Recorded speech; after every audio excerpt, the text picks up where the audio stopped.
So here I am as a clown because that's what I am. It is the 15th of April, 2024. And Roger Dodger finally dealt the death blow of leave me alone. Now, I've been backing off from him, but I get it. You know, like, you're the only one who's allowed to have problems. I get it. It was one-sided, and I have to, even though, it's rejection, I have to give somebody credit for saying, I don't want anything to do with you. It hurts, but that's better than being the thorn in their side. I don't want to be a bother to anybody.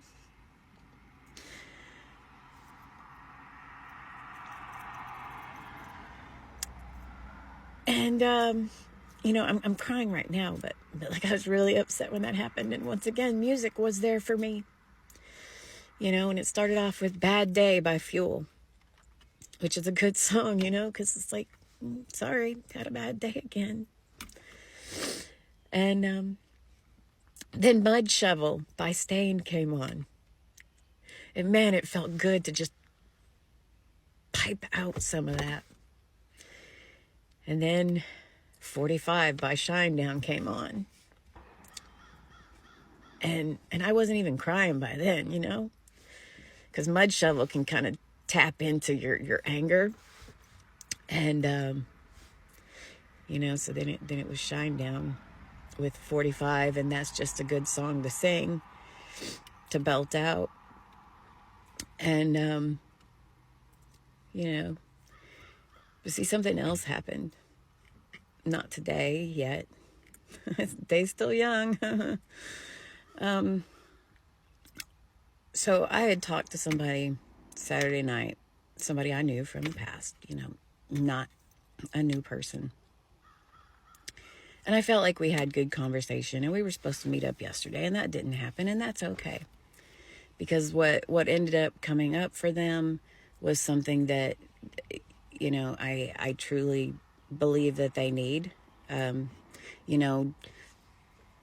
When somebody is in a program, I do not want to get in the way of them going to their meetings.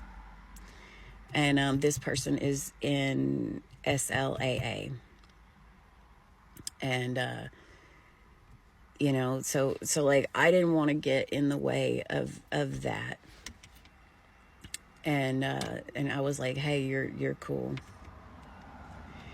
And, when I finally woke up from deciding to take myself out for a while and go to Dreamland, which is a lot nicer place than the real world for me these days. It's kind of funny because I was like, wait, Lexi's alive. Oh my gosh, Lexi's alive. Because remember, I'm dealing with that too. So, I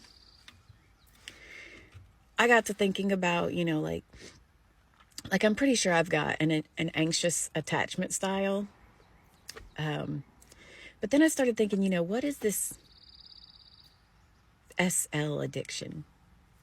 What is it? And I looked it up. And I was like, okay, I could probably benefit from some meetings, And here I am, knowing somebody who's actually part of the program and has been for a good year. And I thought, I'll reach out to them, because we had communicated with each other. And I'll reach out to them and say, hey, like, what can you tell me about the program? And I was ignored. Like, the bad thing about Messenger is you can tell when someone's active. And when you see that they're not seeing your messages, it's like, oh, that's like, they ain't blocked me. So I felt let down again.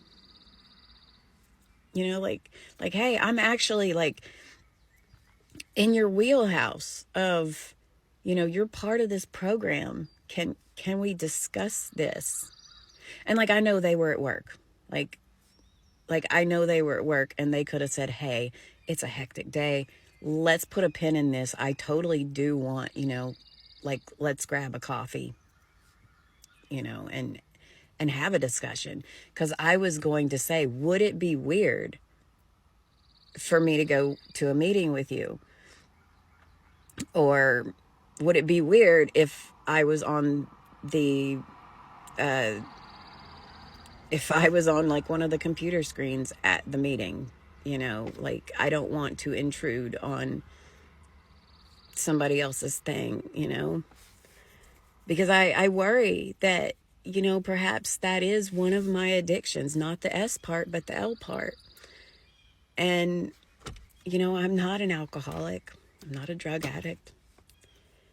There's not a lot of programs for a multitude of addictions that just maybe cover up addictions for a main addiction, you know. But there again, the rejection sensitive dysphoria hit, because even when I know this person got off work, my messenger messages still haven't been read. And I get it. I probably deserve that from that person because I have blocked them a couple of times. I have. But I explained each time why they were blocked.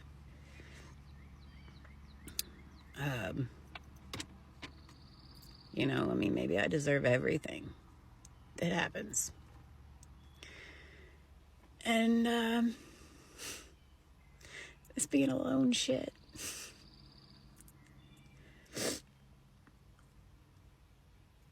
It fucking sucks. And so much of me is like, well, hey, let's get on the apps. But I know I'm not right for anybody. Even if I was at the top of my game, you know, like at my best mental health wise, it's just a recipe for disaster. It's just a bad idea. So today, I'm going to do my best to stay busy, like really busy. I actually have a plan, because if I make myself really busy, I mean, I know that's not the best coping mechanism because I'm not going to be thinking. I'm just going to be like losing myself in doing some work that has nothing to do with working on me. Because, you know, I mean, a part of me is like, I want to go commit myself. But the thing is about committing yourself is you pretty much have to say, I'm a danger to myself. I'm not a danger to myself. Not in the way that would get me committed. And there's no inpatient, outpatient programs here that I could do during the day. So I basically feel like a caged rat. If I put myself, like if they even did admit me,